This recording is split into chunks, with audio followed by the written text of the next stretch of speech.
எல்லோருக்கும் வணக்கம். எல்லோரையும் வேர்ல்ட்ஸ் பெஸ்ட் தமிழ் சேனலுக்கு வரவேற்கிறோம். இந்த காணொளியில் நாம் பார்க்கவிருப்பது 12ஆம் வகுப்பு பொருளாதாரம், அதாவது எக்கனாமிக்ஸ், அலகு 1 பேரியல் பொருளாதாரம் வினாவிடைகள். இதில் பார்த்தீங்கன்னா இந்த பாடத்திற்குரிய book back question and answer நான் பார்க்க போகிறேன். இதில் மொத்தம் 20 வினாக்கள் இடம்பெற்றுள்ளன. இந்த வினாக்கள் விடையுடன் இந்த காணொலி வாயில நாம் பார்க்க போறோம். முதல் கேள்வி, பொருளியல் பாடத்தின் கிளைகள் என்பவை. பொருளியல் பாடத்தின் கிளைகள் என்பவை நுண்ணியல் மற்றும் பேரியல். அடுத்து, மேக்ரே என்ற வார்த்தையை அறிமுகப்படுத்தியவர் யார்? இதுக்கு சரியான விடை ராக்னர் பிரிக்ஸ். ராக்னர் பிரிக்ஸ். அடுத்து, மூன்றாவது கேள்வி, நவீன பேரியல் பொருளியலின் தந்தை என அழைக்கப்படுபவர் யார்? நவீன பேரியல் பொருளியலின் தந்தை என அழைக்கப்படுபவர் யார்? ஜே.எம். கீன்ஸ். ஜே.எம். கீன்ஸ். அடுத்து, நான்காவது கேள்வி, பேரியல் பொருளாதாரத்தின் வேறு பெயர் யாது? பேரியல் பொருளாதாரத்தின் வேறு பெயர் யாது? வருவாய் கோட்பாடு. வருவாய் கோட்பாடு. பேரியல் பொருளாதாரம் என்பது பற்றிய படிப்பு. பேரியல் பொருளாதாரம் என்பது பற்றிய படிப்பு. இதுக்கு சரியான விடை மொத்தங்கள். அடுத்து, ஆறாவது கேள்வி, ஜே.எம். கீன்ஸின் பங்களிப்பை குறிப்பிடுக. ஜே.எம். கீன்ஸின் பங்களிப்பை குறிப்பிடுக. இதுக்கு சரியான விடை பொது கோட்பாடு. பொது கோட்பாடு. அடுத்து, ஏழாவது கேள்வி, பொதுவான விலையின் தொடர் உயர்வை குறிப்பிடும் கருத்து. பொதுவான விலையின் தொடர் உயர்வை குறிப்பிடும் கருத்து டேஸ் ஆகும். இதுக்கு சரியான விடை பணவீக்கம். பணவீக்கம். அடுத்து, எட்டாவது கேள்வி, பொருளாதார கொள்கைகளின் அவசியத்தை குறிப்பிடுக. பொருளாதார கொள்கைகளின் அவசியத்தை குறிப்பிடுக. இதுக்கு சரியான விடை மேலே கூறப்பட்ட அனைத்தும். என்னது?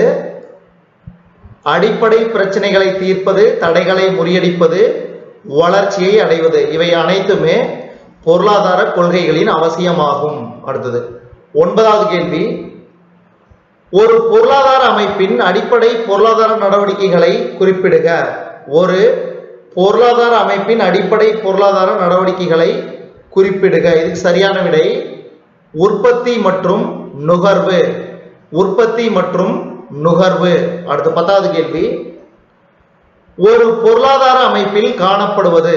ஒரு பொருளாதார அமைப்பில் காணப்படுவது மேலே கூறப்பட்ட அனைத்தும். என்னது? உற்பத்தி துறை, நுகர்வுத்துறை, அரசு துறை, இவை அனைத்தும் ஒரு பொருளாதார அமைப்பில் காணப்படுவது ஆகும்.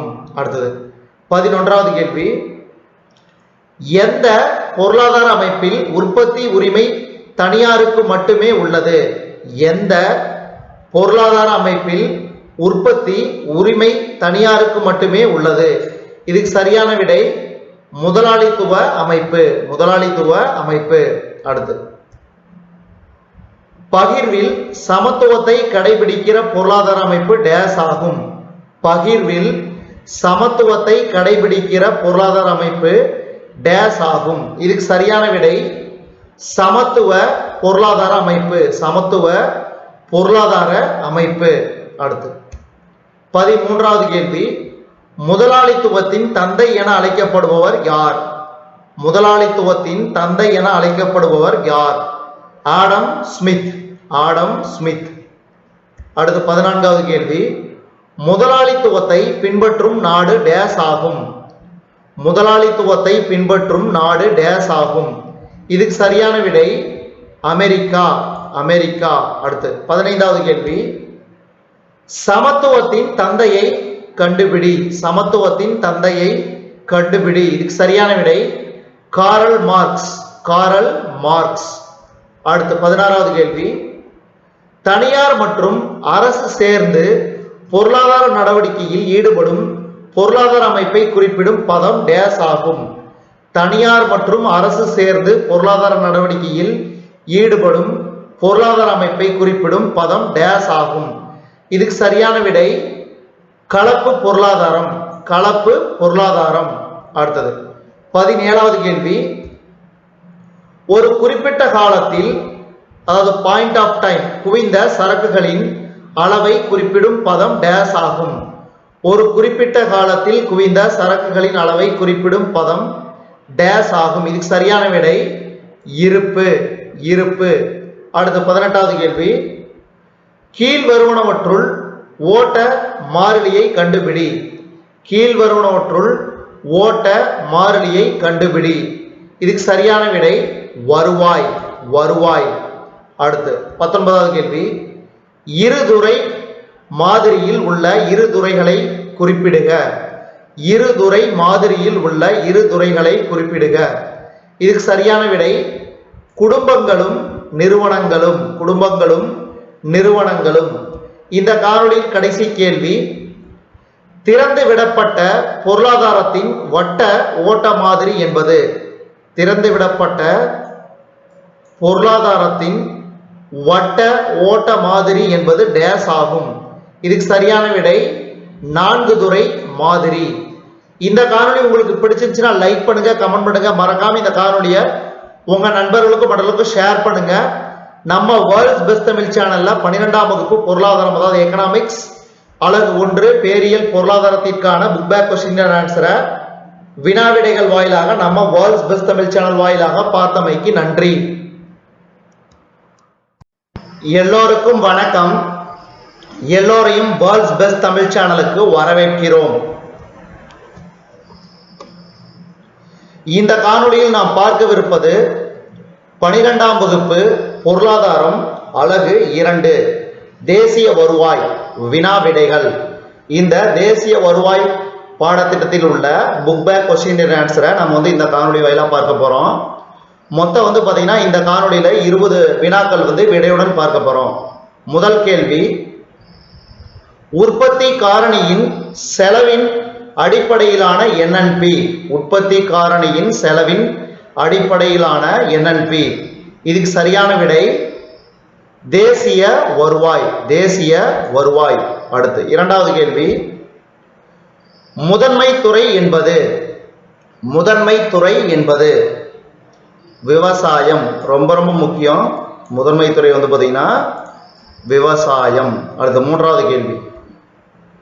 எத்தனை முறைகளால் தேசிய வருவாய் கணக்கிடப்படுகிறது? எத்தனை முறைகளால் தேசிய வருவாய் கணக்கிடப்படுகிறது? இதுக்கு சரியான விடை 3 முறைகளால். அடுத்து 4வது கேள்வி. எவற்றை கூட்டி வருமான முறையில் தேசிய வருவாய் கணக்கிடப்படுகிறது? எவற்றை கூட்டி வருமான முறையில் தேசிய வருவாய் கணக்கிடப்படுகிறது? இதுக்கு சரியான விடை வருமானம். அடுத்து 5வது கேள்வி. கீழே கொடுக்கப்பட்டுள்ளவற்றில் எது மிகப்பெரிய எண்ணாக இருக்கும்? கீழே கொடுக்கப்பட்டுள்ளவற்றில் எது மிகப்பெரிய எண்ணாக இருக்கும்? GNP. GNP. அடுத்து 6வது கேள்வி. எந்த துறையில் செலவு முறையில் தேசிய வருவாய் மதிப்பிடப்படுகிறது? எந்த துறையில் செலவு முறையில் தேசிய வருவாய் மதிப்பிடப்படுகிறது? இதுக்கு சரியான விடை கட்டடத்துறை. அடுத்து 7வது கேள்வி.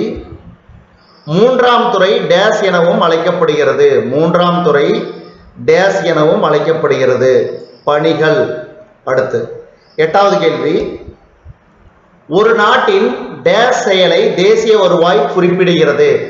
ஒரு நாட்டின் டேஸ் செயலை தேசிய வருவாய் குறிப்பிடுகிறது. இதுக்கு சரியான விடை பொருளாதாரம். பொருளாதாரம். அடுத்து 9வது கேள்வி. டேஸால் தேசிய வருவாயை வகுத்தால் தலைவீத வருமானம் கண்டறியலாம். டேஸால் தேசிய வருவாயை வகுத்தால் தலைவீத வருமானம் கண்டறியலாம். இதுக்கு சரியான விடை நாட்டின் மக்கள் தொகை. நாட்டின் மக்கள் தொகை. GNP என்பது GDP பிளஸ் வெளிநாட்டிலிருந்து வரும் நிகர காரணி வருமானம். GNP என்பது ஜிடிபி பிளஸ் வெளிநாட்டிலிருந்து வரும் நிகர காரணி வருமானம். அடுத்து என்என்பி என்பது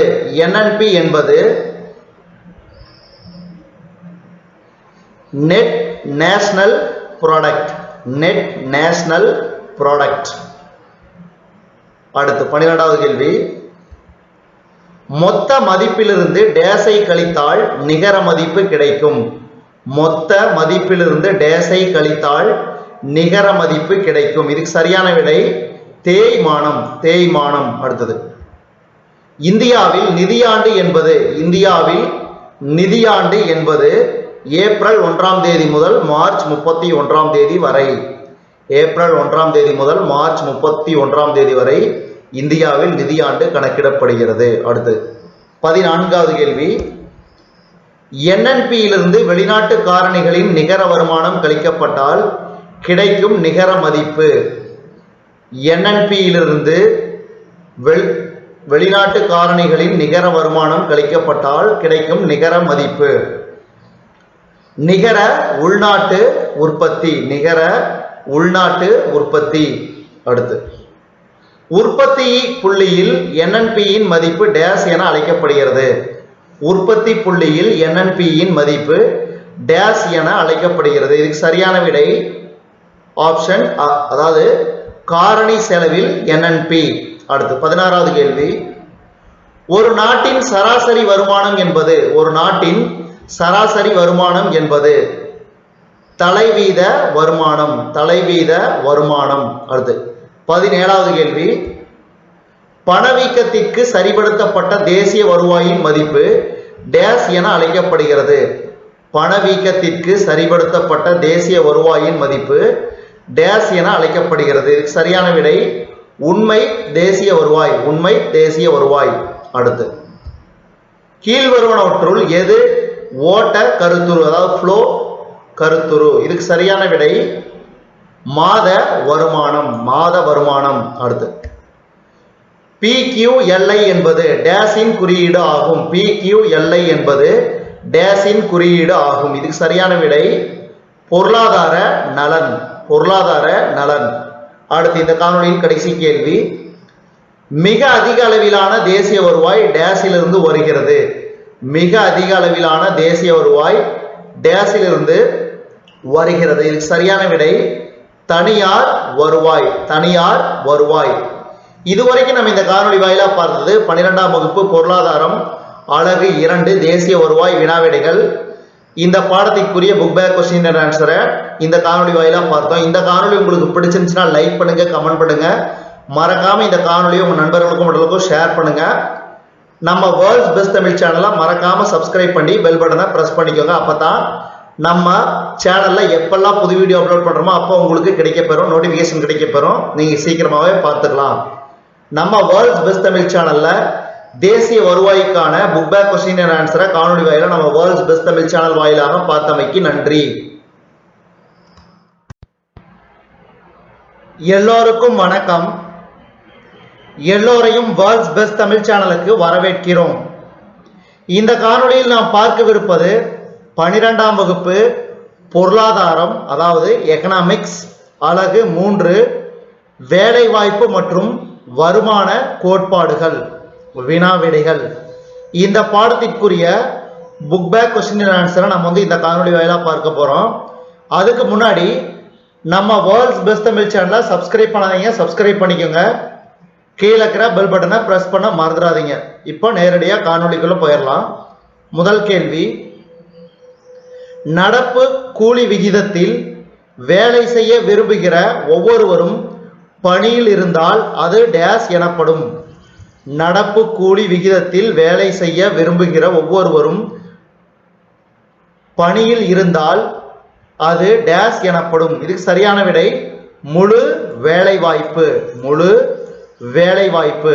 அடுத்து 2வது கேள்வி, அமைப்புசார் வேலையின்மையின் இயல்பு. இதுக்கு சரியான விடை இயங்கும் சமுதாயம். அடுத்து மறைமுக வேலையின்மையில் உழைப்பாளியின் இறுதிநிலை உற்பத்தி. மறைமுக வேலையின்மையில் உழைப்பாளியின் இறுதிநிலை உற்பத்தி. இதுக்கு சரியான விடை 0. அடுத்து 4வது கேள்வி. தொன்மை பொருளியல் கோட்பாட்டின் பிரதான இயல்பு. தொன்மை பொருளியல் கோட்பாட்டின் பிரதான இயல்பு. பொருளாதாரம் எப்போதும் சமநிலையில் இருக்கும். பொருளாதாரம் எப்போதும் சமநிலையில் இருக்கும். அடுத்து ஜேபி சே ஒரு. ஜேபி சே ஒரு தொன்மை பொருளியலாளர். தொன்மை பொருளியலாளர். அடுத்து கீன்ஸின் கருத்துப்படி முதலாளித்துவ பொருளாதார அமைப்பில் எப்படிப்பட்ட வேலையின்மை காணப்படுகிறது. கீன்ஸின் கருத்துப்படி முதலாளித்துவ பொருளாதார அமைப்பில் எப்படிப்பட்ட வேலையின்மை காணப்படுகிறது. இதுக்கு சரியான விடை குறைவு வேலைவாய்ப்பு. குறைவு வேலைவாய்ப்பு. அடுத்து 7வது கேள்வி. வேலைவாய்ப்பு பற்றி தொன்மை கோட்பாட்டின் மைய கருத்து என்பது. வேலைவாய்ப்பு பற்றி தொன்மை கோட்பாட்டின் மைய கருத்து என்பது. இதுக்கு சரியான விடை அங்காடி விதி. அங்காடி விதி. அடுத்து 8வது கேள்வி. கீன்ஸின் கூற்றுப்படி வேலையின்மை என்பது. கீன்ஸின் கூற்றுப்படி வேலையின்மை என்பது. இதுக்கு சரியான விடை விளைவு தேவை பற்றாக்குறை. விளைவு தேவை பற்றாக்குறை. அடுத்து 9வது கேள்வி. சேமிப்புக்கும் முதலீட்டுக்கும் இடையே சமநிலையை கொண்டு வருவது டேஸ் நெகிழ்வு ஆகும். சேமிப்புக்கும் முதலீட்டுக்கும் இடையே சமநிலையை கொண்டு வருவது டேஸ் நெகிழ்வு ஆகும். இதுக்கு சரியான விடை வட்டியின் நெகிழ்வு ஆகும். அடுத்து 10வது கேள்வி. நவீன பொருளாதார கோட்பாட்டின் வளர்ச்சியில் டேஸ் கோட்பாடு ஒரு திருப்புமுனையாக அமைந்தது. நவீன பொருளாதார கோட்பாட்டின் வளர்ச்சியில் டேஸ் கோட்பாடு ஒரு திருப்புமுனையாக அமைந்தது. இதுக்கு சரியான விடை கீன்ஸ். அடுத்து 11வது கேள்வி.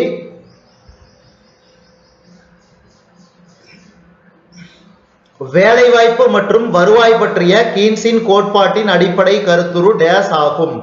வேலைவாய்ப்பு மற்றும் வருவாய் பற்றிய கீன்ஸின் கோட்பாட்டின் அடிப்படை கருத்துரு டேஸ் ஆகும். இதுக்கு சரியான விடை விளைவு தேவை. விளைவு தேவை. அடுத்தது 12வது கேள்வி. தொகுத்தேவையின் கூறு டேஸ் ஆகும். தொகுத்தேவையின் கூறு டேஸ் ஆகும். இதுக்கு சரியான விடை அரசு செலவு. அரசு செலவு. அடுத்து மொத்த அளிப்பு சமம். மொத்த அளிப்பு சமம். இதுக்கு சரியான விடை ஆப்ஷன் இ C plus S plus D plus RF. அடுத்து தலையிடா கொள்கைக்கு பதிலாக கீன்ஸின் கோட்பாடு டேஸை எடுத்துரைக்கிறது. தலையிடா கொள்கைக்கு பதிலாக கீன்ஸின் கோட்பாடு டேஸை எடுத்துரைக்கிறது. இதுக்கு சரியான விடை சில சூழல்களில் அரசின் தலையீடு. சில சூழல்களில் அரசின் தலையீடு. அடுத்து கீன்ஸின் வேலைவாய்ப்பு மற்றும் வருவாய் கோட்பாட்டில் பொருளாதார மந்த நிலைக்கு காரணமாக அமைவது. கீன்ஸின் வேலைவாய்ப்பு மற்றும் வருவாய் கோட்பாட்டில் பொருளாதார மந்த நிலைக்கு காரணமாக உள்ளது. இதுக்கு சரியான விடை உற்பத்தி திறன் ஒப்பிடும்போது மிக குறைந்த அளவு மொத்த தேவை.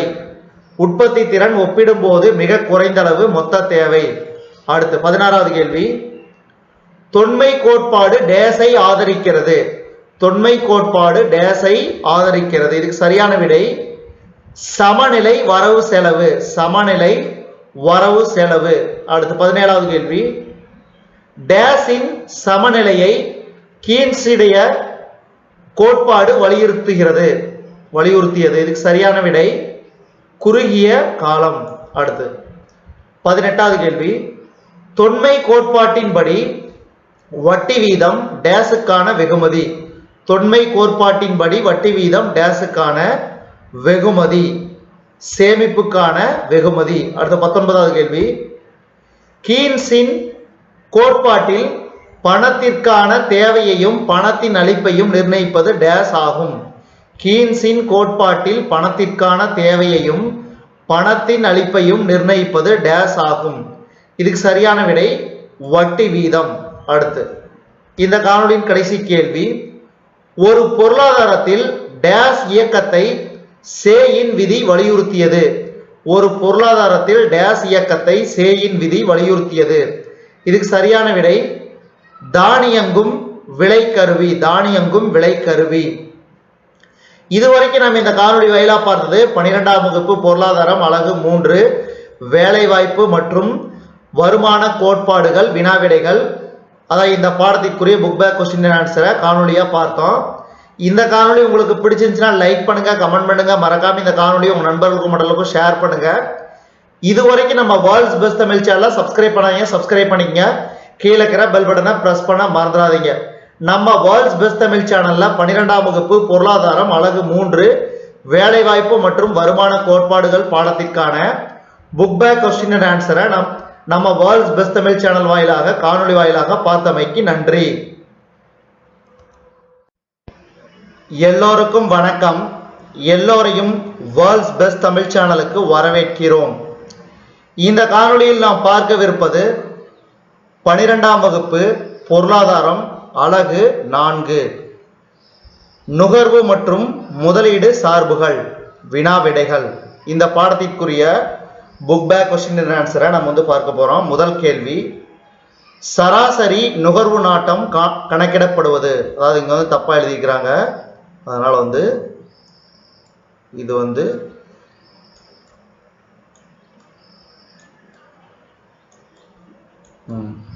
சராசரி நுகர்வு நாட்டம் கணக்கிடப்படுவது. இதுக்கு சரியான விடை C/Y. C/Y. சிங்கிறது நுகர்வு, ஒய்ங்கிறது வருமானம். அடுத்து இரண்டாவது கேள்வி, இறுதிநிலை நுகர்வு நாட்டம் கூடினால். இறுதிநிலை நுகர்வு நாட்டம் கூடினால். இதுக்கு சரியான விடை நுகர்வு சார்பு கோடு செங்குத்தை நோக்கி செல்லும். நுகர்வு சார்பு கோடு செங்குத்தை நோக்கி செல்லும். அடுத்து மூன்றாவது கேள்வி, கீன்ஸின் நுகர்வு சார்பு C = 10 கூட்டல் 0.8 ஆக இருந்து செலவிடக்கூடிய வருவாய் ரூபாய் 1000 இருந்தால் நுகர்வு எவ்வளவு? நுகர்வு C = 10 கூட்டல் 0.8 Y. Y எவ்வளவு கொடுத்துருக்காங்க? 1000 ரூபாய். அப்போ இதை இங்கே சப்ஸ்டியூட் பண்ணிக்கிறோம். அப்போ 0.8 × 1000 பார்த்தீங்கன்னா 800. அப்போ 800 கூட்டல் 10 810. அப்போ அதுக்கு சரியான விடை ஆப்ஷன் இ. அடுத்து நான்காவது கேள்வி, கீன்ஸின் நுகர்வு சார்பு C = 10 கூட்டல் 0.8 Y ஆக இருந்து செலவிடக்கூடிய வருவாய் 100 இருந்தால் இறுதிநிலை நுகர்வு நாட்டம் எவ்வளவு? ஏற்கனவே இதில் கொடுத்துருக்காங்க இறுதிநிலை நுகர்வு நாட்டம் 0.8. அடுத்து ஐந்தாவது கேள்வி, கீன்ஸின் நுகர்வு சார்பு C = 10 கூட்டல் 0.8 Y ஆக இருந்து செலவிடக்கூடிய வருவாய் 100 இருந்தால் சராசரி நுகர்வு நாட்டம். சராசரி நுகர்வு நாட்டம் பார்த்தீங்கன்னா அதுக்கு ஃபார்முலா C/Y தான் சராசரி நுகர்வு நாட்டம். அப்போ ஃபர்ஸ்ட் நம்ம C கண்டுபிடிக்கிறோம். இங்கே 100 Y உன்னுடைய மதிப்பு 100ன்னு கொடுத்துருக்காங்க. அதை இங்கே சப்ஸ்டியூட் பண்ணோம்னா அப்போ எவ்வளோ வரும்? 0.8 × 100 80. 80 கூட்டல் 10 90. அப்போ C 90னா Y எவ்வளோ? ஏற்கனவே 100. அப்போ C/Y 90 கீழே 10. அப்போ 0.9. அப்போ இதுக்கு சரியான விடை ஆப்ஷன் இ. அடுத்தது ஆறாவது கேள்வி, தேசிய வருவாய் உயரும் போது ஏபிசியின் மதிப்பு குறைந்து சென்று எம்பிசியின் மதிப்பை நெருங்கிவிடும். அடுத்து ஏழாவது கேள்வி, ஒரு குறிப்பிட்ட வருவாய் அளவில் நுகர்வு அதிகரித்தால். ஒரு குறிப்பிட்ட வருவாய் அளவில் நுகர்வு அதிகரித்தால் மொத்த தேவை உயரும். மொத்த தேவை உயரும். அடுத்த எட்டாவது கேள்வி, குறைவான வட்டி வீதம் கடனையும் செலவையும் அதிகரிக்கும். குறைவான வட்டி வீதம் கடனையும் செலவையும் அதிகரிக்கும். அடுத்தது இறுதிநிலை நுகர்வு விருப்பு சமம். இறுதிநிலை நுகர்வு விருப்பு சமம். இதுக்கு சரியான விடை நுகர்வு மாற்றம் கீழ் வருவாய் மாற்றம். நுகர்வு மாற்றம் கீழ் வருவாய் மாற்றம் தான் இறுதிநிலை நுகர்வு விருப்பு. அடுத்து 10வது கேள்வி, மொத்த வருவாய்க்கும் மொத்த நுகர்வு செலவுக்கும் உள்ள தொடர்பு.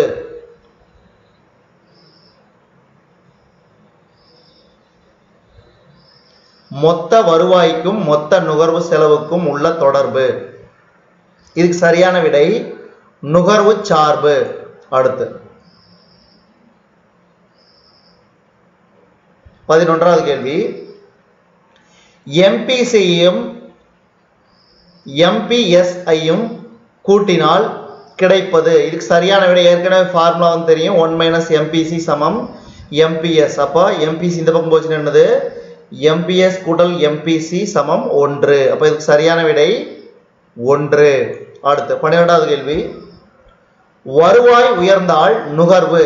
வருவாய் உயர்ந்தால் நுகர்வு உயரும். அடுத்து 13வது கேள்வி, முதலீடு தன்னிச்சையானது என அனுமானிக்கப்பட்டால் ஏடியின் சாய்வை நிர்ணயிப்பது. முதலீடு தன்னிச்சையானது என அனுமானிக்கப்பட்டால் ஏடியின் சாய்வை நிர்ணயிப்பது. இறுதிநிலை நுகர்வு நாட்டம். இறுதிநிலை நுகர்வு நாட்டம்.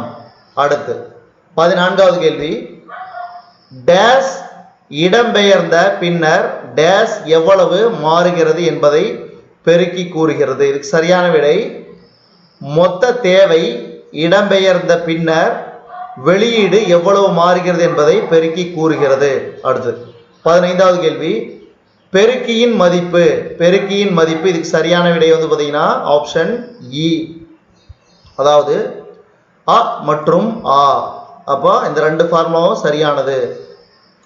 1/1 - எம்பிசி 1/MPS. ஏன்னா 1 - எம்பிசிங்கிறது எம்பிஎஸ். அப்போ இது ரெண்டும் சரியானது. அடுத்து 16வது கேள்வி, எம்பிசி 0.5 எனில் பெருக்கியின் மதிப்பு என்ன? அப்ப பெருக்கினா கே சமம் 1/1 - எம்பிசி. அப்ப 1 எம்பிசி மதிப்பு வந்து இங்க சப்ஸ்டிட்யூட் பண்ணிக்கிறோம் 0.5. அப்ப 1 கீழ் 1ல 0.5 போச்சுன்னா 0.5. அப்ப என்ன மதிப்பு வருது 2. அடுத்தது இதுக்கு சரியான விடை ஆப்ஷன் அ. அடுத்து 17வது கேள்வி, ஒரு திறந்து விடப்பட்ட பொருளாதாரத்தில், அதாவது ஓபன் எக்கானமி, இறக்குமதி பெருக்கியின் மதிப்பை.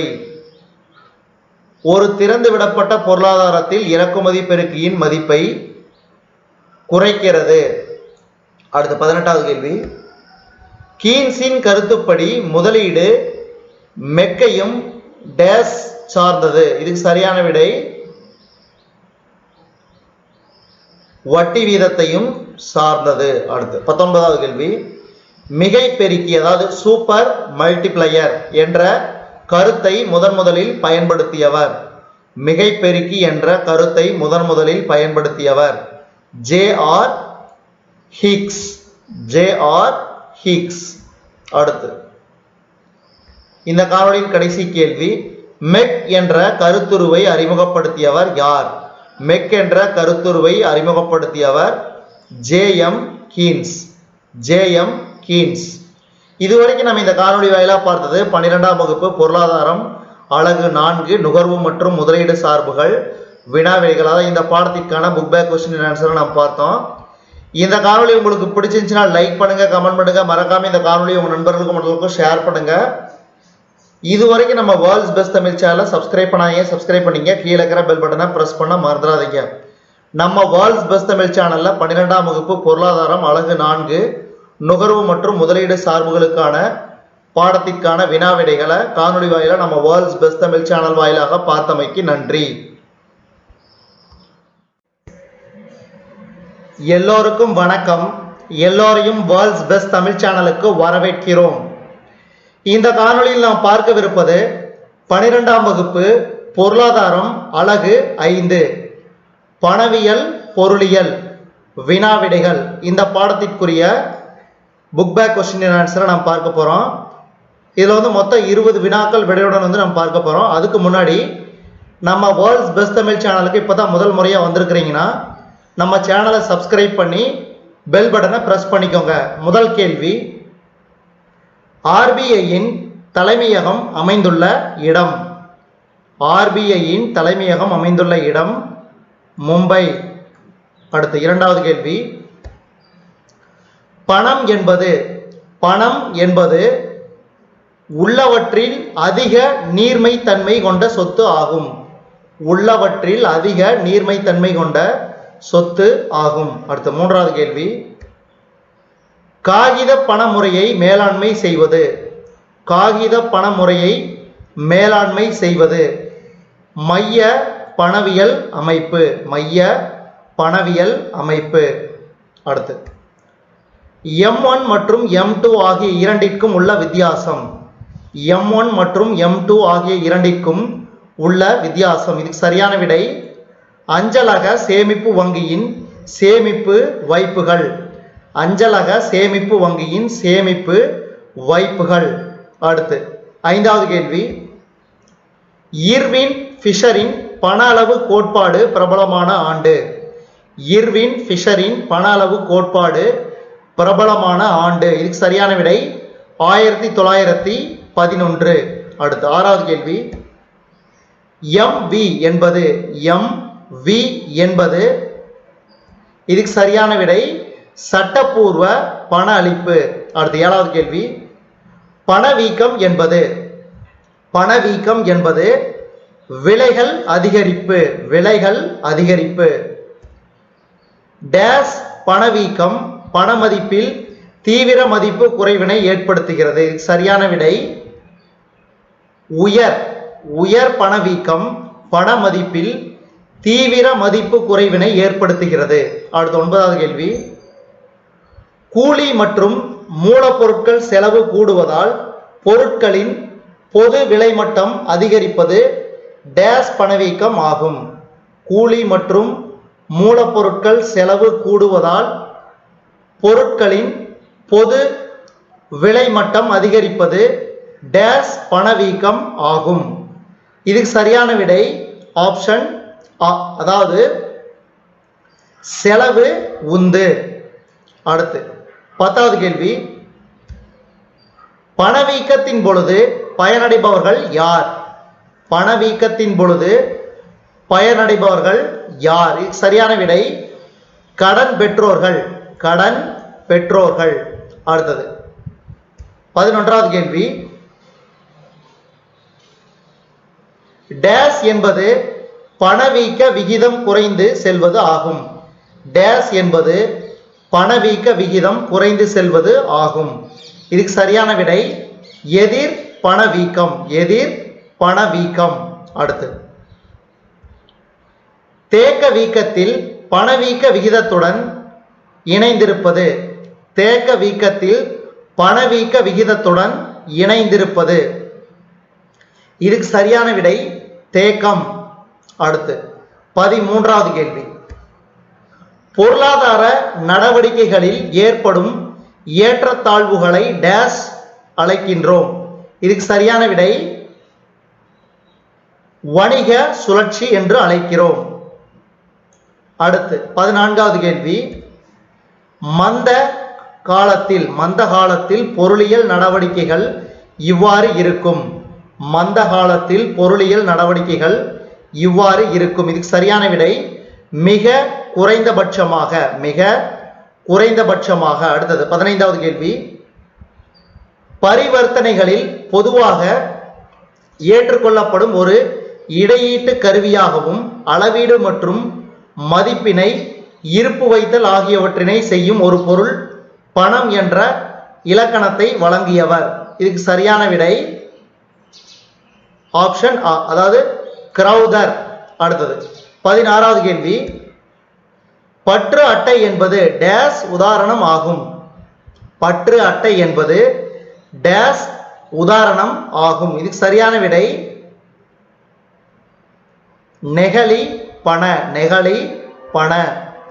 அடுத்து 17வது கேள்வி, ஃபிஷரின் பண அளவு கோட்பாடு பணத்தின் இந்த பணியின் அடிப்படையில் அமைக்கப்பட்டது. ஃபிஷரின் பண அளவு கோட்பாடு பணத்தின் இந்த பணியின் அடிப்படையில் அமைக்கப்பட்டது. சரியான விடை பரிவர்த்தனை கருவி. பரிவர்த்தனை கருவி. அடுத்து 18வது கேள்வி, mv சமம் pt என்ற சமன்பாட்டில் v என்பது பணத்தின் சுழற்சி வேகம். பணத்தின் சுழற்சி வேகம். அடுத்து 19வது கேள்வி, விலைவாசி மெதுவாக உயரும் பொழுது அது அழைக்கப்படுவது. விலைவாசி மெதுவாக உயரும் பொழுது அது அழைக்கப்படுவது. இதுக்கு சரியான விடை மிதமான பணவீக்கம். அடுத்து இந்த காணொளியின் கடைசி கேள்வி, டேஸ் பணவீக்கம் பொருளாதாரத்தினை எந்த வகையிலும் பாதிக்காது. டேஸ் பணவீக்கம் பொருளாதாரத்தினை எந்த வகையிலும் பாதிக்காது. சரியான விடை தவழும். இதுவரைக்கும் நம்ம இந்த காணொளி வாயிலா பார்த்தது 12ஆம் வகுப்பு பொருளாதாரம் அலகு 5 பணவியல் பொருளியல் வினாவிடைகள் இந்த பாடத்திற்கான புக் பேக் கொஸ்டின் அண்ட் ஆன்சரை பார்த்தோம். இந்த காணொளி உங்களுக்கு பிடிச்சிருந்துச்சுன்னா லைக் பண்ணுங்க, கமெண்ட் பண்ணுங்க, மறக்காம இந்த காணொளியை உங்க நண்பர்களுக்கும் மற்றவர்களுக்கும் ஷேர் பண்ணுங்க. இதுவரைக்கும் நம்ம வேர்ல்ட்ஸ் பெஸ்ட் தமிழ் சேனல்ல 12ஆம் வகுப்பு பொருளியல் அலகு 5க்கான புக் பேக் கொஸ்டின் அண்ட் ஆன்சரை நம்ம வேர்ல்ட்ஸ் பெஸ்ட் தமிழ் சேனல் வாயிலாக பார்த்தமைக்கு நன்றி. எல்லோருக்கும் வணக்கம்.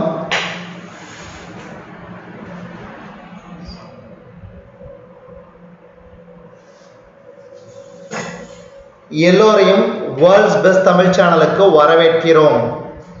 இந்த காணொளியில் நாம் பார்க்கவிருப்பது 12ஆம் வகுப்பு பொருளாதாரம் அலகு 6 அதாவது வங்கியியல் வினாவிடைகள் புக் பேக் கொஸ்டின் ஆன்சரை நாம் பார்க்க போறோம். இதுல மொத்தம் 20 வினாக்கள் வெளியுடன் பார்க்க போறோம். அதுக்கு முன்னாடி நம்ம வேர்ல்ட்ஸ் பெஸ்ட் தமிழ் சேனலை சப்ஸ்கிரைப் பண்ணிக்கோங்க. கீழே இருக்கிற பெல் பட்டனை அப்படியே கிளிக் பண்ணிக்கோங்க. இப்போ நேரடியாக காணொளிக்குள்ள போயிடலாம். முதல் கேள்வி, ஒரு வங்கி என்பது நிதி நிறுவனம். அடுத்து இரண்டாவது கேள்வி, ஒரு வணிக வங்கி செய்யும் சேவை. ஒரு வணிக வங்கி செய்யும் சேவை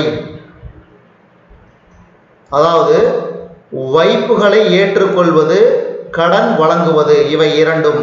அடுத்து மூன்றாவது கேள்வி, வணிக வங்கிகளின் பணிகளின் இரு பெரும் பிரிவு. வணிக வங்கிகளின் பணிகளின் இரு பெரும் பிரிவு சொன்ன அனைத்தும் என்னென்னது? முதன்மை பணிகள், இரண்டாம் நிலை பணிகள், மற்ற பணிகள். அடுத்து வங்கி கடன் என்பது எதை குறிக்கிறது? வங்கி கடன் என்பது எதை குறிக்கிறது? கடன் பணம் மற்றும் முன்பணம். கடன் பணம் மற்றும் முன்பணம். அடுத்து கடன் உருவாக்கம் என்பதன் பொருள். கடன் உருவாக்கம் என்பதன் பொருள் கடன் மற்றும் முன்பண பெருக்கம். கடன் மற்றும் முன்பண பெருக்கம். அடுத்த ஆறாவது கேள்வி, வங்கியல்லா நிதி நிறுவனங்கள் டேஸ் வைத்திருப்பதில்லை. வங்கியல்லா நிதி நிறுவனங்கள் டேஸை வைத்திருப்பதில்லை. இதுக்கு சரியான விடை வங்கி உரிமம் வைத்திருப்பதில்லை. அடுத்தது மைய வங்கி நாட்டின் டேஸ் அதிகார அமைப்பு. இதுக்கு சரியான விடை பணவியல் அதிகார அமைப்பு. அடுத்த எட்டாவது கேள்வி, வங்கிகளின் வங்கி என அழைக்கப்படுவது. வங்கிகளின் வங்கி என அழைக்கப்படுவது இந்திய ரிசர்வ் வங்கி. இந்திய ரிசர்வ் வங்கி இதனோட தலைமையகம் எங்குள்ளது? மும்பை. அடுத்து ஒன்பதாவது கேள்வி, கடைசி நேரத்தில் உதவும் உற்ற நண்பன் என்ற பணியினை செய்வது. கடைசி நேரத்தில் உதவும் உற்ற நண்பன் என்ற பணியினை செய்வது மைய வங்கி. அடுத்து பத்தாவது கேள்வி, வங்கி விகிதம் என்பது முதல் நிலை பத்திரங்களை மறு தள்ளுபடி செய்வது. முதல் நிலை பத்திரங்களை மறு தள்ளுபடி செய்வது. அடுத்து ரெப்போ விகிதம் என்பதன் பொருள். ரெப்போ விகிதம் என்பதன் பொருள் ரிசர்வ் வங்கி வணிக வங்கிகளுக்கு அளிக்கும் கடனுக்கான வட்டி விகிதம். அடுத்து நெறிமுறை தூண்டல் என்பது தூண்டுதல் நடவடிக்கை. விவசாய மறுநிதி மேம்பாட்டுக் கழகம் துவங்கப்பட்டது. விவசாய மறுநிதி மேம்பாட்டுக் கழகம் துவங்கப்பட்டது. இதுக்கு சரியான விடை ஜூலை 1, 1963 அடுத்து நபார்டு வங்கி எப்பொழுது ஆரம்பிக்கப்பட்டது? நபார்டு வங்கி எப்பொழுது ஆரம்பிக்கப்பட்டது? இதுக்கு சரியான விடை ஜூலை 1982. ஜூலை 1982 அடுத்து 15வது கேள்வி ஏற்றுமதி இறக்குமதி வங்கி துவங்கப்பட்டது. ஏற்றுமதி இறக்குமதி வங்கி துவங்கப்பட்டது மார்ச் 1982. மார்ச்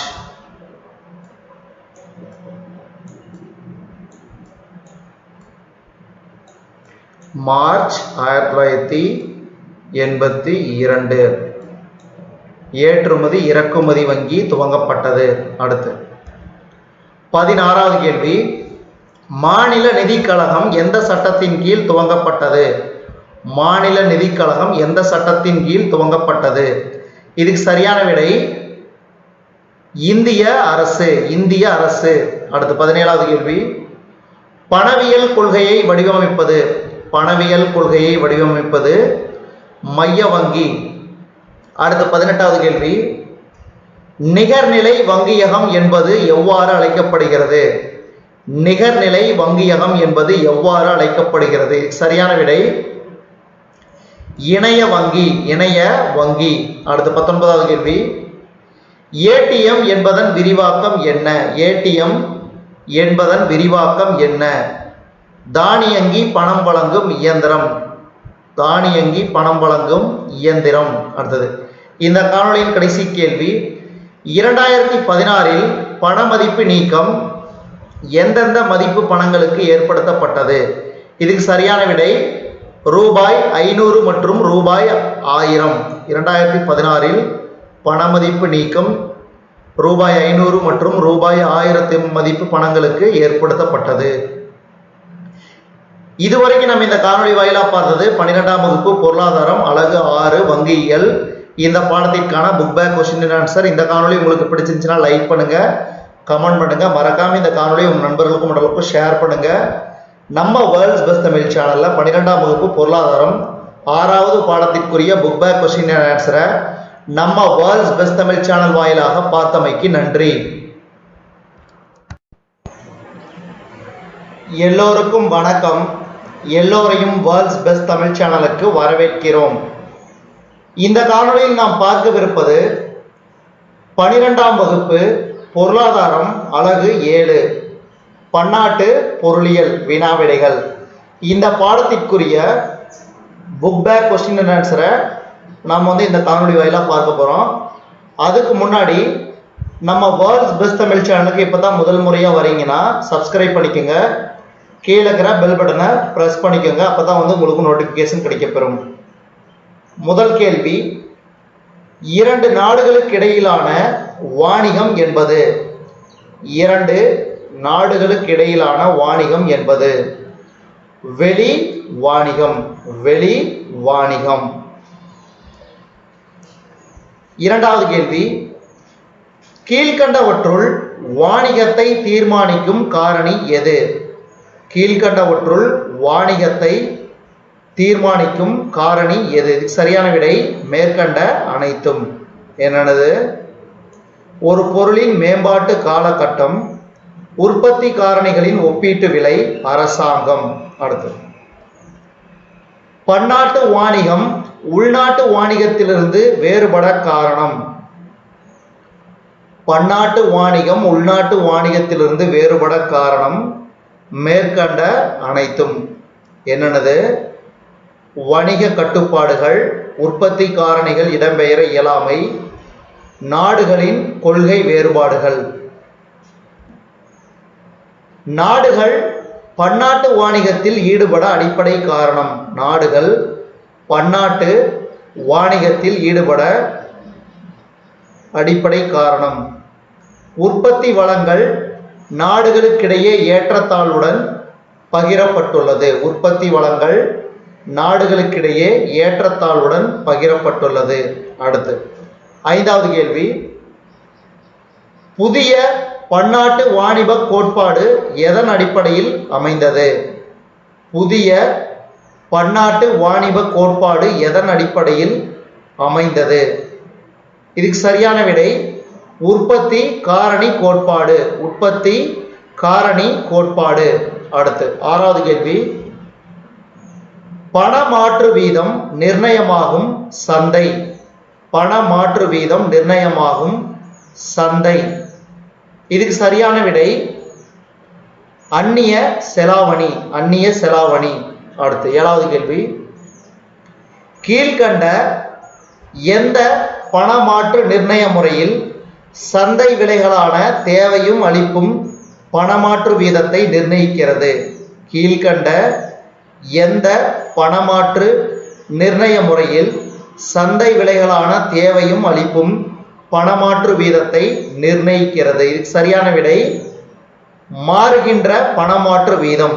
மாறுகின்ற பணமாற்று வீதம். அடுத்து எட்டாவது கேள்வி, ஏற்றுமதி நிகரம் என்பது? ஏற்றுமதி நிகரம் என்பது ஏற்றுமதி கழித்தல் இறக்குமதி. தான் ஏற்றுமதியினுடைய நிகரம். அடுத்து ஒன்பதாவது கேள்வி, கீழ்கண்டவர்களில் யார் ஒற்றை காரணி வாணிப வீதத்தை வடிவமைத்தவர்?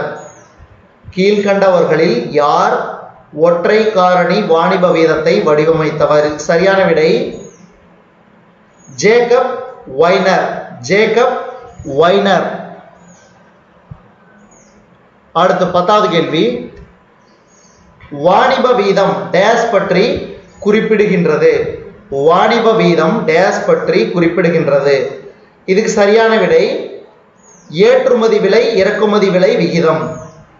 அடுத்து 11வது கேள்வி, சாதகமான வாணிக சூழலில் ஏற்றுமதி இறக்குமதியை விட டேஸாக இருக்கும்? சாதகமான வாணிக சூழலில் ஏற்றுமதி இறக்குமதியை விட டேஸாக இருக்கும்?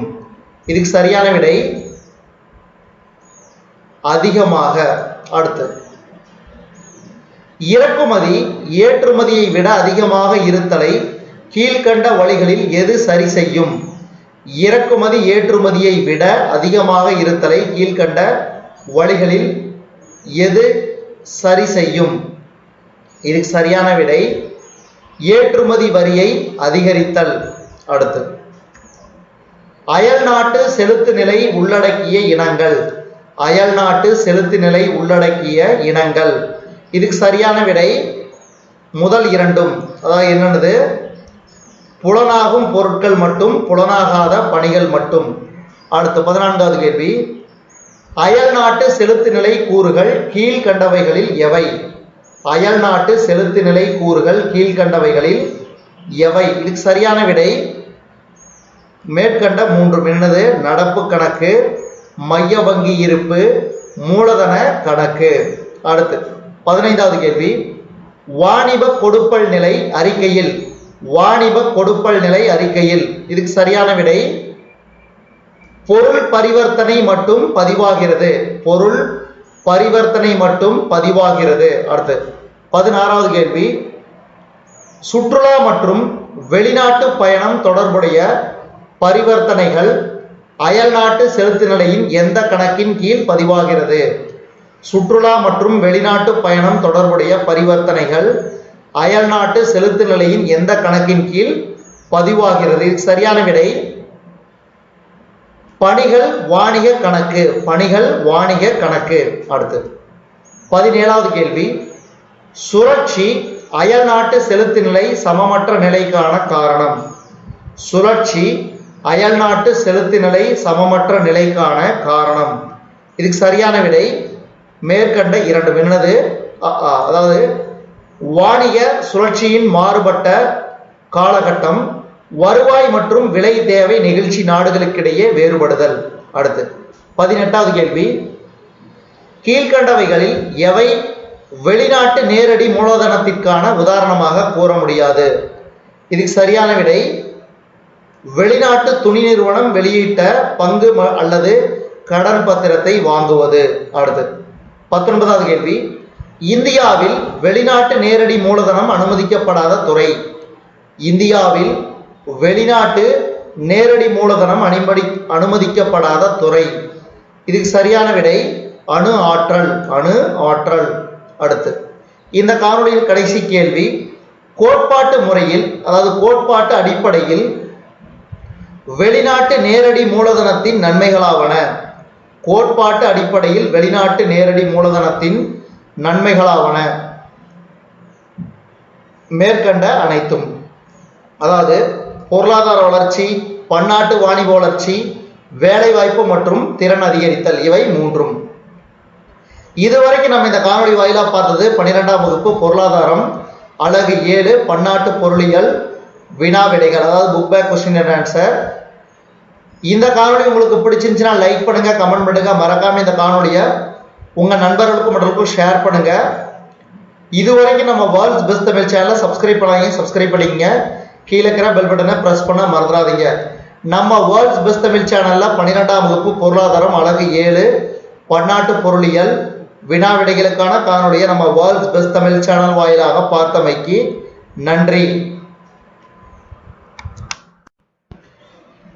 எல்லோருக்கும் வணக்கம். எல்லோரையும் வேர்ல்ட்ஸ் பெஸ்ட் தமிழ் சேனலுக்கு வரவேற்கிறோம். இந்த காணொளியில் நாம் பார்க்கவிருப்பது 12ஆம் வகுப்பு பொருளாதாரம் அலகு 8 பன்னாட்டு பொருளாதார அமைப்புகள் வினாவிடைகள். அதாவது இந்த பாடத்திற்குரிய புக் பேக் கொஸ்டின் அண்ட் ஆன்சரை நாம் பார்க்க போறோம். முதல் கேள்வி, பன்னாட்டு பண நிதியம் கீழ்கண்ட இந்த மாநாட்டில் உருவாக்கப்பட்டது. பன்னாட்டு பண நிதியம் கீழ்கண்ட இந்த மாநாட்டில் உருவாக்கப்பட்டது. இதுக்கு சரியான விடை பிரிட்டன் உட்ஸ் மாநாடு. பிரிட்டன் உட்ஸ் மாநாடு.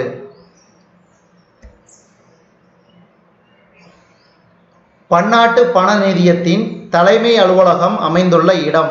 பன்னாட்டு பண நிதியத்தின் தலைமை அலுவலகம் அமைந்துள்ள இடம் வாஷிங்டன் டிசி. அடுத்து மூன்றாவது கேள்வி, ஐபிஆர்டி இவ்வாறாகவும் அழைக்கப்படுகிறது. ஐபிஆர்டி இவ்வாறாகவும் அழைக்கப்படுகிறது. இதுக்கு சரியான விடை உலக வங்கி. உலக வங்கி. அடுத்து நான்காவது கேள்வி, சிறப்பு எடுப்பு உரிமையின் மற்றொரு பெயர். சிறப்பு எடுப்பு உரிமையின் மற்றொரு பெயர் தாள் தங்கம். தாள் தங்கம். அடுத்த ஐந்தாவது கேள்வி, நீண்டகால கடன் வழங்கும் நிதி நிறுவனம். நீண்டகால கடன் வழங்கும் நிதி நிறுவனம். இதுக்கு சரியான விடை உலக வங்கி. அடுத்த ஆறாவது கேள்வி, கீழ்கண்ட நாடுகள் எது சார்க் அமைப்பின் உறுப்பினர் இல்லை. இதுக்கு சரியான விடை ஜப்பான். அடுத்து ஏழாவது கேள்வி, பன்னாட்டு மேம்பாட்டு அமைப்பு கீழ்கண்ட இதன் துணை அமைப்பாகும். பன்னாட்டு மேம்பாட்டு அமைப்பு கீழ்கண்ட இதன் துணை அமைப்பாகும். இதுக்கு சரியான விடை உலக வங்கி. அடுத்து எட்டாவது கேள்வி, காப்புரிமை, பதிப்புரிமை, வாணிக ரகசியம் போன்றவை டேஸ் உடன் தொடர்புடையவை. காப்புரிமை, பதிப்புரிமை, வாணிக ரகசியம் போன்றவை டேஸ் உடன் தொடர்புடையவை. இதுக்கு சரியான விடை வணிகம் சார் சொத்துரிமை. வணிகம் சார் சொத்துரிமை. அடுத்து ஒன்பதாவது கேள்வி, உலக வர்த்தக அமைப்பின் முதலாவது அமைச்சர்கள் அளவிலான மாநாடு நடைபெற்ற இடம். உலக வர்த்தக அமைப்பின் முதலாவது அமைச்சர்கள் அளவிலான மாநாடு நடைபெற்ற இடம். இதுக்கு சரியான விடை சிங்கப்பூர். அடுத்து பத்தாவது கேள்வி, ஆசியான் கூட்டங்கள் டேஸ் ஆண்டுகளுக்கு ஒரு முறை நடைபெறும். இதுக்கு சரியான விடை 3 ஆண்டுகளுக்கு ஒரு முறை. அடுத்து 11வது கேள்வி, கீழ்கண்டவைகளில் எது சார் உறுப்பினர் நாடு அல்ல. கீழ்கண்டவைகளில் எது சார் உறுப்பினர் நாடு அல்ல. இதுக்கு சரியான விடை சீனா. அடுத்து 12வது கேள்வி, சார்க் உச்சி மாநாடு டேஸ் ஆண்டுகளுக்கு ஒரு முறை நடைபெறுகிறது. 2 ஆண்டுகளுக்கு ஒரு முறை நடைபெறுகிறது. அடுத்து 13வது கேள்வி, ஆசியான் அமைப்பின் தலைமை அலுவலகம் அமைந்துள்ள இடம். ஆசியான் அமைப்பின் தலைமை அலுவலகம் அமைந்துள்ள இடம் ஜகார்த்தா. அதாவது இந்தோனேஷியாவின் தலைநகர் தான் பார்த்தீங்கன்னா ஆசியான் அமைப்பின் தலைமை அலுவலகம் அமைந்துள்ள இடம் ஆகும். அடுத்தது 14வது கேள்வி. பிரிக் என்ற சுருக்கு சொல் கோர்க்கப்பட்ட ஆண்டு. பிரிக் என்ற சுருக்க சொல் கோர்க்கப்பட்ட ஆண்டு 2001. அடுத்து ஆசியான் அமைப்பு நிறுவப்பட்ட ஆண்டு. ஆசியான் அமைப்பு நிறுவப்பட்ட ஆண்டு 1967. அடுத்து 16வது கேள்வி. 10வது பிரிக்ஸ் அமைப்பின் உச்சி மாநாடு ஜூலை 2018 நடைபெற்ற இடம். 10வது பிரிக்ஸ் அமைப்பின் உச்சி மாநாடு ஜூலை 2018 நடைபெற்ற இடம். இதுக்கு சரியான விடை ஜோகனஸ்பர்க். அதாவது தென்னாப்பிரிக்காவின் தலைநகரம் ஜோகனஸ்பர்க். அடுத்து 17வது கேள்வி. புதிய மேம்பாட்டு வங்கி இந்த அமைப்புடன் தொடர்புடையது. புதிய மேம்பாட்டு வங்கி இந்த அமைப்புடன் தொடர்புடையது.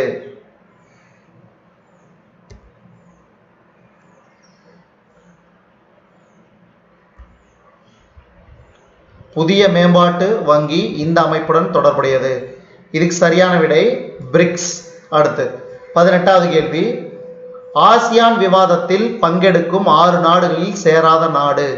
ஆசியான் விவாதத்தில் பங்கெடுக்கும் 6 நாடுகளில் சேராத நாடு வடகொரியா. அடுத்து 19வது கேள்வி.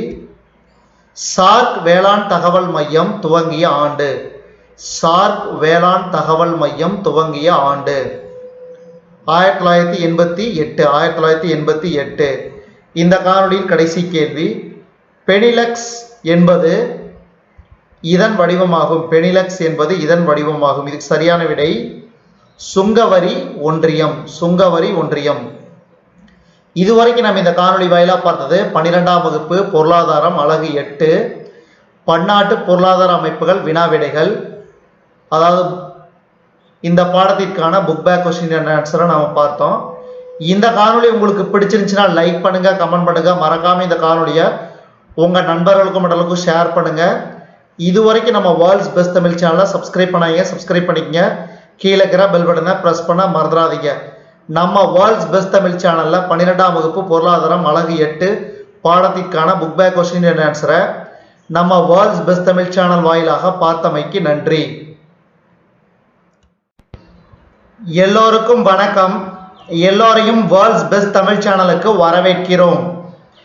இந்த காணொளியில் நாம் பார்க்கவிருப்பது 12ஆம் வகுப்பு பொருளாதாரம் அலகு 9 நிதி பொருளியல். இந்த பாடத்திற்குரிய வினாவிடைகள் பார்க்க போறோம். அதாவது புக் பேக் கொஸ்டின் அண்ட் ஆன்சரை. அதுக்கு முன்னாடி நம்ம சேனலை சப்ஸ்கிரைப் பண்ணாதீங்க, சப்ஸ்கிரைப் பண்ணிக்கங்க. பெல் பட்டனை பிரஸ் பண்ணிக்கோங்க. முதல் கேள்வி. நவீன அரசு எனப்படுவது. நவீன அரசு எனப்படுவது நலம்பேணும் அரசு. அடுத்து 2வது கேள்வி.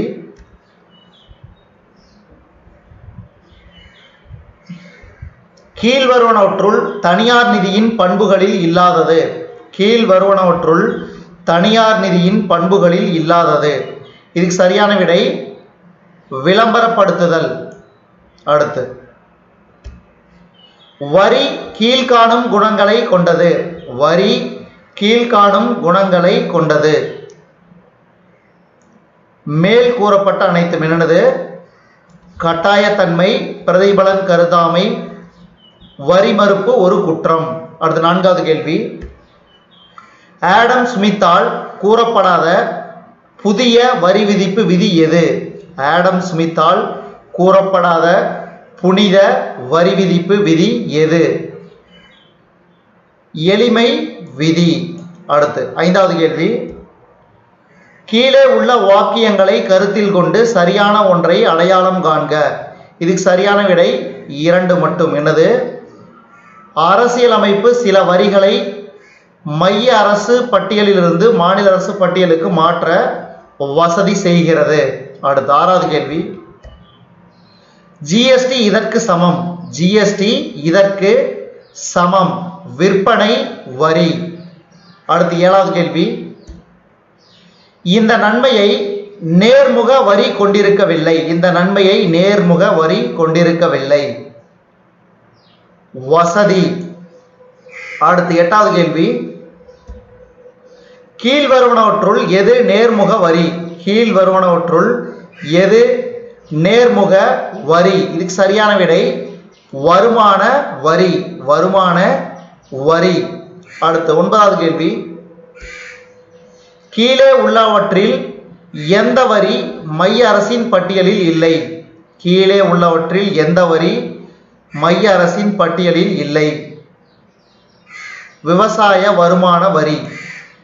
அடுத்து 10வது கேள்வி, அரசின் வருவாய் வரவு கணக்கில் சேராதது, அதாவது ரெவென்யூ ரெசிப்ட்ல அந்த கணக்கில் சேராதது எது? இதுக்கு சரியான விடை சொத்திலிருந்து கிடைக்கிற வாரம். அடுத்து வருவாய் செலவு, அதாவது ரெவென்யூ எக்ஸ்பெண்டிச்சர், வருவாயை விட ரெவென்யூ ரெசிப்ட்ஸ் அதிகமாக இருந்தால் அது. இதுக்கு சரியான விடை வருவாய் பற்றாக்குறை. வருவாய் செலவு வருவாயை விட அதிகமாக இருந்தால் அது வருவாய் பற்றாக்குறை. அடுத்தது மொத்த செலவு கடன் அல்லாத மொத்த வருவாயை விட அதிகமாக இருந்தால் அது. மொத்த செலவு கடன் அல்லாத மொத்த வருவாயை விட அதிகமாக இருந்தால் அது நிதி பற்றாக்குறை. அடுத்து பற்றாக்குறை நிதியாக்கத்தின் அடிப்படை நோக்கமாவது. பற்றாக்குறை நிதியாக்கத்தின் அடிப்படை நோக்கமாவது பொருளாதார முன்னேற்றம். பொருளாதார முன்னேற்றம். அடுத்து பற்றாக்குறை வரவு செலவு திட்டம் என்பன் பொருளாவது. பற்றாக்குறை வரவு செலவு திட்டம் என்பன் பொருளாவது என்ன? இதுக்கு சரியான விடை அரசின் மொத்த செலவு மொத்த வருவாயை விட அதிகம். அடுத்து பொதுக்கடனை திருப்பி செலுத்தும் முறை. பொதுக்கடனை திருப்பி செலுத்தும் முறை. இவை அனைத்தும் என்னது? மேல் குறிப்பிட்ட மூன்றும். கடனை மாற்றுதல், மூழ்கும் நிதி, பகுதியாக செலுத்துதல். அடுத்து பொதுக்கடனை மாற்றுதல் என்பது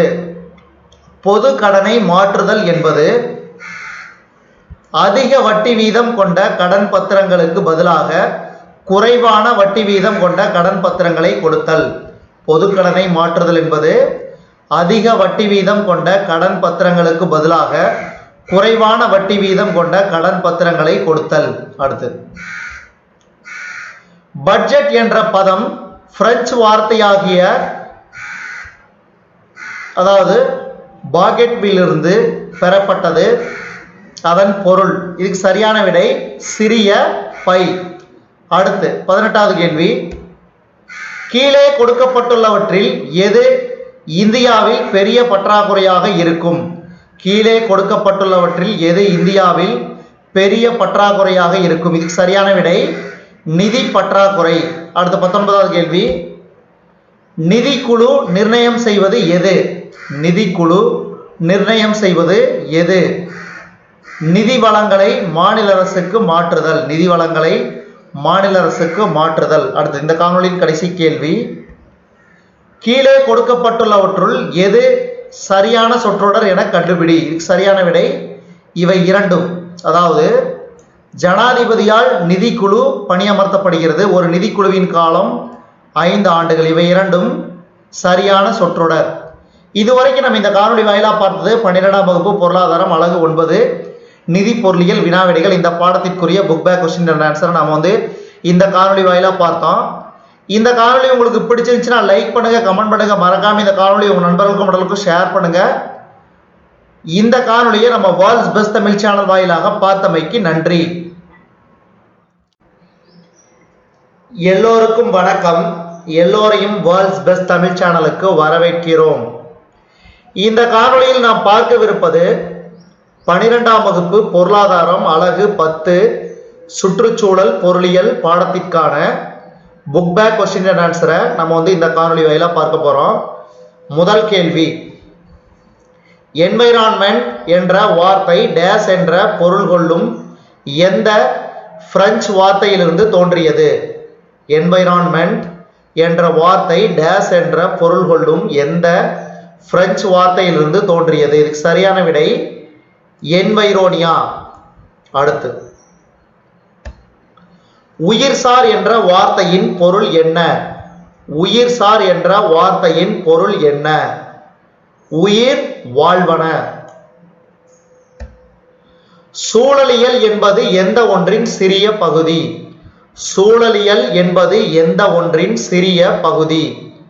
பயோஸ்பியர். அடுத்து, நான்காவது கேள்வி, பொருள்சார் சமநிலை அணுகுமுறையை நிறுவியவர் யார்? பொருள்சார் சமநிலை அணுகுமுறையை நிறுவியவர் ஆலன் நீஸ் மற்றும் ஆர்வி ஐயர்ஸ். சுற்றுச்சூழல் பொருட்கள் என்பவை டேஸ். சுற்றுச்சூழல் பொருட்கள் என்பவை சந்தையிடா பொருட்கள். தூய பொது பொருட்களில் நுகர்ச்சி என்பது? தூய பொது பொருட்களில் நுகர்ச்சி என்பது போட்டியற்றது. சுற்றுச்சூழல் பொருளியலின் அடிப்படை கருத்துக்களில் ஒன்றும் சந்தை தோல்விக்கு காரணமானதும் டேஸ் ஆகும். சுற்றுச்சூழல் பொருளியலின் அடிப்படை கருத்துக்களில் ஒன்றும் சந்தை தோல்விக்கு காரணமானதும் டேஸ் ஆகும். எதிர்மறை புற விளைவுகள். எதிர்மறை புற விளைவுகள். அடுத்து, எட்டாவது கேள்வி, வெளிக்காற்று மாசுவுக்கு டேஸ் காரணமாகும்? வெளிக்காற்று மாசுவுக்கு டேஸ் காரணமாகும்? இதுக்கு சரியான விடை மோட்டார் வாகனங்கள். கார்பன் மோனாக்சைடு அதிகமாவதில் பங்களிப்பை செய்வது? கார்பன் மோனாக்சைடு அதிகமாவதில் பங்களிப்பை செய்வது மோட்டார் வாகனங்கள். பின்வரும் எது உலக வெப்பமயமாதலுக்கு காரணம்? பின்வரும் எது உலக வெப்பமயமாதலுக்கு காரணம்? இதுக்கு சரியான விடை வெப்பநிலை அதிகமாதல். அடுத்து, பின்வரும் எந்த ஒன்று புற ஊதா கதிர்களிலிருந்து மனிதர்களை பாதுகாக்கிறது? பின்வரும் எந்த ஒன்று புற ஊதா கதிர்களிலிருந்து மனிதர்களை பாதுகாக்கிறது? ஓசோன் படலம். உலக வெப்பமயமாதல் டேஸ் என்றும் குறிப்பிடப்படுகிறது? உலக வெப்பமயமாதல் டேஸ் என்றும் குறிப்பிடப்படுகிறது? இதுக்கு சரியான விடை பருவநிலை மாறுபாடு. பின்வரும் எந்த ஒன்று உலக வெப்பமயமாதலின் எதிர்பார்க்கப்படும் விளைவு? பின்வரும் எந்த ஒன்று உலக வெப்பமயமாதலின் எதிர்பார்க்கப்படும் விளைவு? இதுக்கு சரியான விடை கடல் மட்டம் உயர்தல். சத்துக்களை அதிகப்படுத்தும் செயல் எப்படி அழைக்கப்படுகிறது? யூட்ரோபிகேஷன். யூட்ரோபிகேஷன். மண் மாசுவிற்கு முதல் நிலை காரணம்? மண் மாசுவிற்கு முதல் நிலை காரணம் ரசாயன உரங்கள். வன அழிவிற்கான முதன்மை காரணம்? வன அழிவிற்கான முதன்மை காரணம் மரம் வெட்டும் தொழில். மின்னணு கழிவுகளுள் டேஸ் என்ற பொதுவாக குறிப்பிடப்படுகின்றன? ஈ கழிவுகள். அமிலமலை டேஸ் விளைவுகளுள் ஒன்று? காற்று மாசு விளைவுகளில் ஒன்று.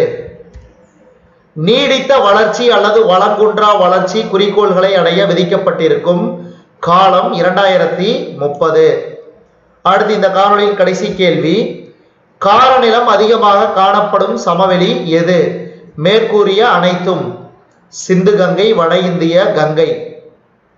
இதுவரைக்கும் நம்ம இந்த காணொளி வாயிலா பார்த்தது 12ஆம் வகுப்பு பொருளாதாரம் அலகு 10 சுற்றுச்சூழல் பொருளியல் வினாவிடைகள். இந்த காணொளி உங்களுக்கு பிடிச்சிருந்துச்சுன்னா லைக் பண்ணுங்க, கமெண்ட் பண்ணுங்க, மறக்காம இந்த காணொளி உங்க நண்பர்களுக்கும் மற்றவர்களுக்கும் ஷேர் பண்ணுங்க. இதுவரைக்கும் நம்ம வேர்ல்ட்ஸ் பெஸ்ட் தமிழ் சேனலை சப்ஸ்கிரைப் பண்ணாங்க, சப்ஸ்கிரைப் பண்ணிங்க. கீழே இருக்கிற பெல் பட்டனை பிரஸ் பண்ண மறந்துடாதீங்க.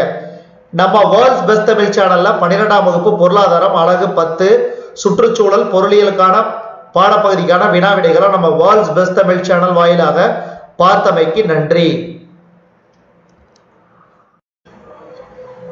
எல்லோருக்கும் வணக்கம். எல்லோரையும் வேர்ல்ட்ஸ் பெஸ்ட் தமிழ் சேனலுக்கு வரவேற்கிறோம். இந்த காணொளியில் நாம் பார்க்கவிருப்பது 12ஆம் வகுப்பு பொருளாதாரம் அலகு 11 பொருளாதார மேம்பாடு மற்றும் திட்டமிடல் பாடத்திற்கான புக் பேக் கொஸ்டின் அண்ட் ஆன்சரை நம்ம வினாவிடை வாயிலாக இந்த காணொளி வாயிலாக நாம் பார்க்க போகிறோம். முதல் கேள்வி, வளர்ச்சியுடன் கூடிய மறுபகிர்வு கீழ்கண்ட எந்த அணுகுமுறையின் புகழ்பெற்ற முழக்கம் இது? வளர்ச்சியுடன் கூடிய மறுபகிர்வு கீழ்கண்ட எந்த அணுகுமுறையின் புகழ்பெற்ற முழக்கம் இது? இதுக்கு சரியான விடை புதிய பொதுநல அணுகுமுறை. புதிய பொதுநல அணுகுமுறை. அடுத்து இரண்டாவது கேள்வி, பின்வருவனவற்றுள் பொருளாதார வளர்ச்சியின் தன்மை இல்லாதவை எது? பின்வருவனவற்றுள் பொருளாதார வளர்ச்சியின் தன்மை இல்லாதவை எது? இதுக்கு சரியான விடை விரிவான கருத்து. அடுத்து மூன்றாவது கேள்வி, கீழ்கண்டவற்றுள் எவை பின்தங்கிய நாடுகளின் பண்புகளில் ஒன்றாகும்? கீழ்கண்டவற்றுள் எவை பின்தங்கிய நாடுகளின் பண்புகளில் ஒன்றாகும்? இதுக்கு சரியான விடை வறுமையின் நச்சு சுழற்சி. வறுமையின் நச்சு சுழற்சி. அடுத்து நான்காவது கேள்வி, கீழ்கண்டவற்றுள் எந்த பொருளாதாரம் சாராத காரணி பொருளாதார முன்னேற்றத்தை நிர்ணயிக்கிறது? இதுக்கு சரியான விடை மனித வளங்கள். அடுத்து ஐந்தாவது கேள்வி, பொருளாதார வளர்ச்சி டேஸை அளவிடுகிறது? பொருளாதார வளர்ச்சி டேஸை அளவிடுகிறது? இதுக்கு சரியான விடை உற்பத்தி அதிகரிப்பு. அடுத்து ஆறாவது கேள்வி, அளிப்பு பக்கத்திலிருந்து இயங்கும் வறுமையின் நச்சு சுழற்சியின்படி ஏழை நாடுகள் ஏழையாகவே இருக்கின்றன. ஏனென்றால் அளிப்பு பக்கத்திலிருந்து இயங்கும் வறுமையின் நச்சு சுழற்சியின்படி ஏழை நாடுகள் ஏழையாகவே இருக்கின்றன. ஏனென்றால் இதுக்கு சரியான விடை அதாவது அ மற்றும் ஆ இவை இரண்டும் எனது சேமிப்பு குறைவாகவே உள்ளது, முதலீடு குறைவாகவே உள்ளது. அடுத்து ஏழாவது கேள்வி, கீழ்கண்ட எந்த திட்டத்தில் வேளாண்மை மற்றும் கிராம பொருளாதாரத்தை மையமாக கொண்டது? கீழ்கண்ட எந்த திட்டத்தில் வேளாண்மை மற்றும் கிராம பொருளாதாரத்தை மையமாக கொண்டது? இதுக்கு சரியான விடை காந்திய திட்டம். காந்திய திட்டம். அடுத்து எட்டாவது கேள்வி,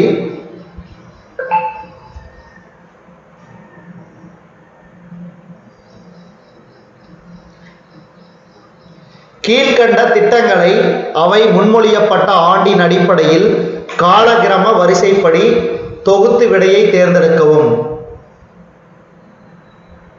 அதாவது மக்கள் திட்டம், பாம்பே திட்டம், ஜவஹர்லால் நேரு திட்டம், விஸ்வேஸ்வரையா திட்டம்.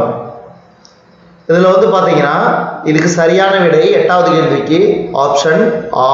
அதாவது முதல்ல பார்த்தீங்கன்னா விஸ்வேஸ்வரையா திட்டம், இரண்டாவது ஜவஹர்லால் நேரு திட்டம், மூன்றாவது பாம்பே திட்டம், கடைசியாக தான் மக்கள் திட்டம். அப்போ இதுக்கு சரியான விடை ஆப்ஷன் ஆ. அடுத்து ஒன்பதாவது கேள்வி, எம்.என். ராய் வழங்கிய திட்டம் கீழ்கண்டவைகளில் எது? எம்.என். ராய் வழங்கிய திட்டம் கீழ்கண்டவைகளில் எது? இதுக்கு சரியான விடை மக்கள் திட்டம். அடுத்து சுட்டிக்காட்டும் திட்டமிடலை செயல்படுத்திய நாடு. சுட்டிக்காட்டும் திட்டமிடலை செயல்படுத்திய நாடு பிரான்ஸ். அடுத்து 11வது கேள்வி, குறுகிய கால திட்டத்தின் இன்னொரு பெயர். குறுகிய கால திட்டத்தின் இன்னொரு பெயர் கட்டுப்படுத்தும் திட்டம். கட்டுப்படுத்தும் திட்டம். அடுத்தது நீண்ட கால திட்டத்தின் மற்றொரு பெயர். நீண்ட கால திட்டத்தின் மற்றொரு பெயர். இதுக்கு சரியான விடை முன்னோக்கு திட்டம். முன்னோக்கு திட்டம். அடுத்து 13வது கேள்வி, நீண்ட கால திட்டமிடலின் அடிப்படை கருத்து நாட்டின் டேஸ் மாற்றமாகும். நீண்ட கால திட்டமிடலின் அடிப்படை கருத்து நாட்டின் டேஸ் மாற்றமாகும். இதுக்கு சரியான விடை கட்டமைப்பு. கட்டமைப்பு. அடுத்து 14வது கேள்வி, சர்வோதயா திட்டத்தை முன்மொழிந்தவர் யார்? சர்வோதய திட்டத்தை முன்மொழிந்தவர் யார்? இதுக்கு சரியான விடை ஜெயபிரகாஷ் நாராயணன். ஜெயபிரகாஷ் நாராயணன். அடுத்தது இந்தியாவில் திட்டக்குழு அமைக்கப்பட்ட ஆண்டு. இந்தியாவில் திட்டக்குழு அமைக்கப்பட்ட ஆண்டு 1950. அடுத்து 16வது கேள்வி, அடிமைத்தனத்திற்கான பாதை என்ற புத்தகத்தை எழுதியவர் யார்? அடிமைத்தனத்திற்கான பாதை என்ற புத்தகத்தை எழுதியவர் யார்? ஃப்ரெடரிக் ஹேயக். ஃப்ரெடரிக் ஹேயக். அடுத்து 17வது கேள்வி. முன்னோக்கு திட்டத்தின் மற்றொரு பெயர். முன்னோக்கு திட்டத்தின் மற்றொரு பெயர் நீண்டகால திட்டமிடல். நீண்டகால திட்டமிடல். அடுத்து நிதி ஆயோக் கீழ்கண்ட எதன் மூலமாக அமைக்கப்பட்டது? நிதி ஆயோக் கீழ்கண்ட எதன் மூலமாக அமைக்கப்பட்டது? அமைச்சரவை தீர்மானம். அடுத்து 19வது கேள்வி. நிதி ஆயோக்கின் சரியான ஆங்கில விரிவாக்கம், அதாவது நிதி, NITI. இதுக்கு சரியான விடை national institution for transforming India. National institution for transforming India என்பது நிதி இன் ஆங்கில விரிவாக்கம். அடுத்தது இந்த காணொளியின் கடைசி கேள்வி. சட்டப்பூர்வமாக நிதி ஆயோக்கின் தலைவராக கீழ்கண்ட எந்த பதவியில் உள்ள ஒருவர் செயல்படுவார்? சட்டப்பூர்வமாக நிதி ஆயோக்கின் தலைவராக கீழ்கண்ட எந்த பதவியில் உள்ள ஒருவர் செயல்படுவார்? பிரதமர். இதுவரைக்கும் நம்ம இந்த காணொளி வாயிலா பார்த்தது 12ஆம் வகுப்பு பொருளாதாரம் அலகு 11 பொருளாதார மேம்பாடு மற்றும் திட்டமிடல் வினாவிடைகள். இந்த காணொளி உங்களுக்கு பிடிச்சிருந்துச்சுன்னா லைக் பண்ணுங்க, கமெண்ட் பண்ணுங்க, மறக்காம இந்த காணொளியை உங்க நண்பர்களுக்கும் மற்றவர்களுக்கும் ஷேர் பண்ணுங்க. இதுவரைக்கும் நம்ம வேர்ல்ட்ஸ் பெஸ்ட் தமிழ் சேனலை சப்ஸ்கிரைப் பண்ணாதீங்க, சப்ஸ்கிரைப் பண்ணிக்கங்க. கீழே இருக்கிற பெல் பட்டனை பிரஸ் பண்ண மறந்துடாதீங்க. நம்ம வேர்ல்ட்ஸ் பெஸ்ட் தமிழ் சேனல்ல 12ஆம் வகுப்பு பொருளாதாரம் 11வது பாடப்பகுதி, அதாவது பொருளாதார மேம்பாடு மற்றும் திட்டமிடலுக்கான வினாவிடைகளை நம்ம வேர்ல்ட்ஸ் பெஸ்ட் தமிழ் சேனல் வாயிலாக பார்த்தமைக்கு நன்றி.